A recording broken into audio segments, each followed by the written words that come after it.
¿Qué ocurre? Que la certificación energética en España entra bajo mínimos, de una manera casi, en mi opinión, ridícula. Yo lo he llamado que ha sido un gran timo.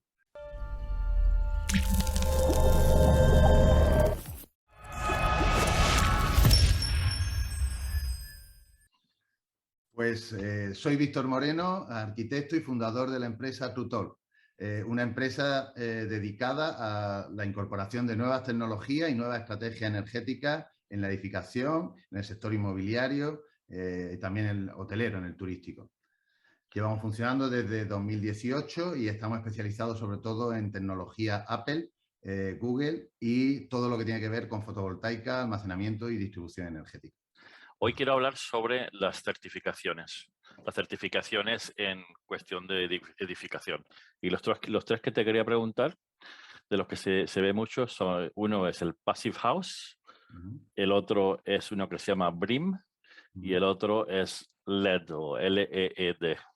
Pues este tipo de certificaciones que vienen a avalar la calidad de una edificación, de una construcción, puede ser de vivienda o puede ser un edificio singular, son sistemas homologados con carácter internacional que avalan un proceso completo tanto en la forma de construir, la forma de materializar el proyecto y en la viabilidad a largo plazo que tiene la vida útil del edificio. Eso es básicamente un certificado de edificación. Tanto el Passive House como el LEED, como BREEAM, son de distintos orígenes. Algunos vienen del norte de Europa, otros vienen de Inglaterra, otros vienen de Estados Unidos, pero la mayoría cargan mucho sobre la parte de aislamiento, el aislamiento de la vivienda, la calidad del aire de la vivienda y la eficiencia energética. Por eso muchas veces confundimos la certificación, este tipo de certificados con certificado energético, que lo tienen en cuenta, pero no es el único de los indicadores que vienen a medir.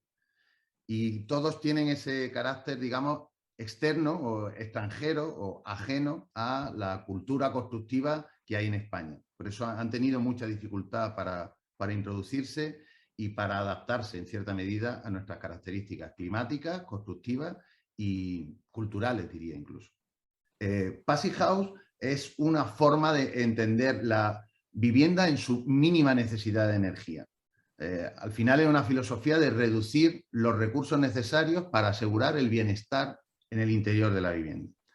Si esta cuestión la planteamos en el norte de Europa, debemos tener la figura de un frigorífico como equivalente. ¿Cuál es el máximo aislamiento? ¿Cuál es el aislamiento necesario para que dentro de una casa barra frigorífico, pueda vivir una persona sin sufrir la inclemencia del exterior, manteniendo una calidad del aire constante? Porque a medida que nos aislamos del exterior y no interactuamos con ventilación, la calidad del aire empieza a ser muy protagonista. Entonces, Passive House tiene esa prioridad en su certificación, aislamiento y calidad de aire, muy basada en las condiciones climatológicas del norte de Europa. BREEAM tiene más carácter inglés, anglosajón, no hablamos de un clima tan extremo y sí es cierto, yo casi lo ubicaría en la crisis del petróleo de los años 70, sí está más ampliado a el ciclo de vida de los materiales usados.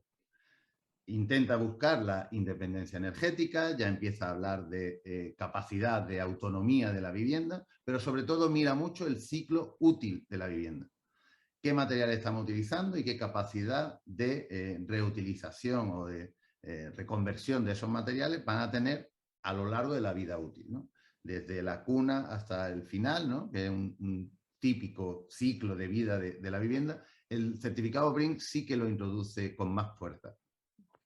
Pues Estados Unidos no podía quedarse atrás en esta competición por la homologación de la vivienda y LEED posiblemente sea el equivalente al certificado inglés con más connotaciones tal vez económicas. Yo, si tuviera que diferenciarlo, sería en la capacidad de generación de recursos económicos o la rentabilidad de la inversión desde parámetros de sostenibilidad. Tal vez sea un elemento diferenciador de este sello.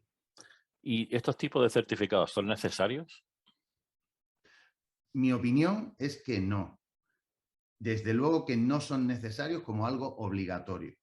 Estamos hablando siempre en el contexto de la vivienda en la Costa del Sol, en el sur de España, no son necesarios. Siempre son certificados voluntarios que se han adherido a un concepto de calidad, que sin duda la aportan, pero como obligatorios no lo son. La normativa española es lo suficientemente compleja y exigente como para el hecho de tener licencia ser suficiente para asegurar una mínima calidad de la vivienda. ¿Qué utilidad traen? ¿Qué función tienen? Cuando se ven dos promociones a la venta y uno dice que tiene certificación Passive House o BREEAM o algo así, y el otro que no lo tiene, ¿tú cómo lo ves eso? Bueno, yo entiendo que en un mercado donde no la certificación energética, que esa sí existe y es de obligado cumplimiento en la normativa española, en un mercado donde esa certificación ha sido un gran fracaso y creo que a tus oyentes hay que ponerlos en contexto, la certificación energética en España se retrasa mucho respecto al resto de Europa y entra en vigor con la crisis del 2008. Con lo cual, esa supuesta mejora de la calidad de la vivienda choca con una crisis económica sin precedentes.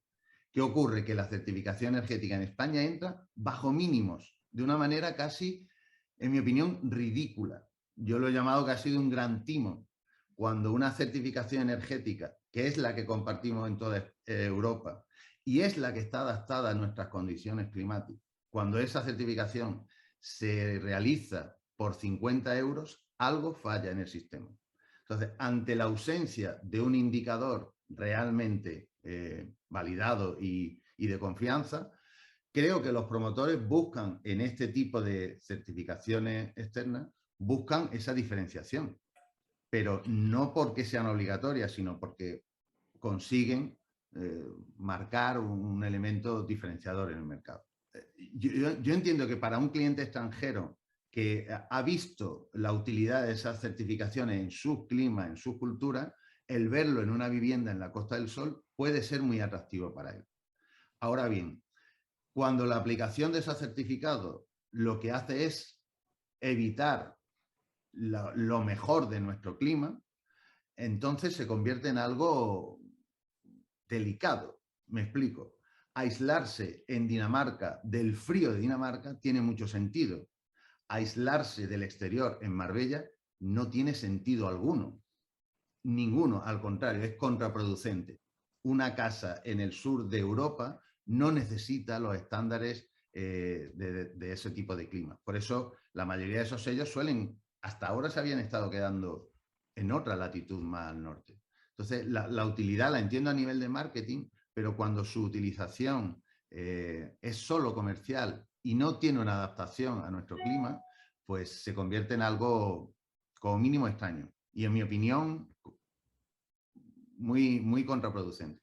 Entonces, de cuestiones digamos, de sostenibilidad y de energías renovables y cosas así, ¿hay algún tipo de certificación o qué es lo que haría una persona, un comprador, qué es lo que debería buscar a la hora de elegir un inmueble que se va a comprar aquí en la Costa del Sol?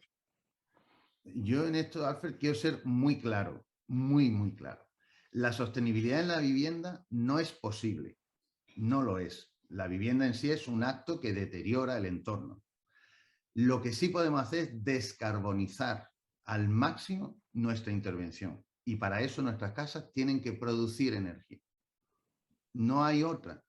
Gestionando muy bien los consumos, gestionando muy bien los aislamientos, gestionando muy bien las ganancias, pero tienen que producir.